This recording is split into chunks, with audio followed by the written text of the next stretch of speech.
يا أيها الذين آمنوا توبوا إلى الله توبة نصوحا عسى ربكم أن يكفر عنكم سيئاتكم ويدخلكم جنات تجري من تحتها الأنهار يوم لا يخزي الله النبي والذين آمنوا معه نورهم يسعى بين أيديهم وبأيمانهم يقولون ربنا أتمم لنا نورنا واغفر لنا إنك على كل شيء قدير يا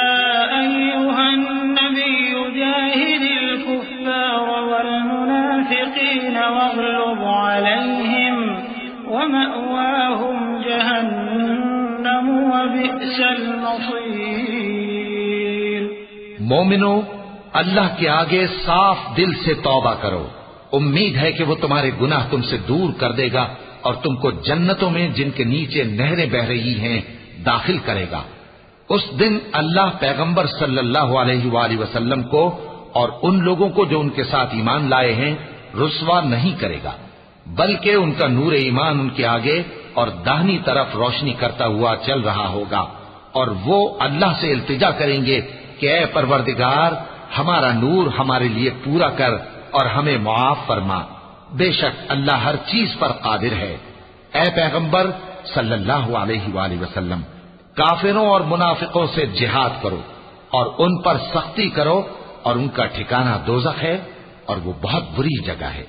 ضرب الله مثلا للذين كفروا امرأة نوح وامرأة لوط كانتا تحت عبدين من عبادنا صالحين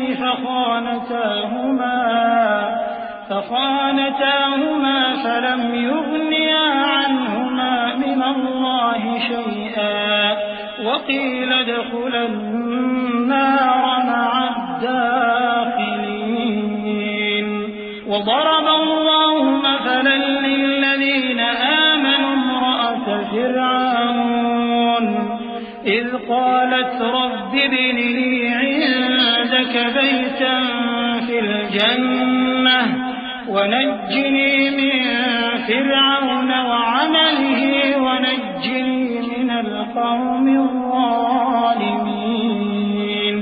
ومريم ابنة عمران التي أحصنت فرجها فنفخنا فيه من روحنا وصدقت بكلمات ربها وكتبه وكانت من القانتين. اللہ نے کافروں کے لیے نوح کی بیوی اور لوط کی بیوی کی مثال بیان فرمائی ہے. یہ دونوں ہمارے دو نیک بندوں کے گھر میں تھیں اور دونوں نے ان سے خیانت کی، تو وہ اللہ کے مقابلے میں ان عورتوں کے کچھ بھی کام نہ آئے،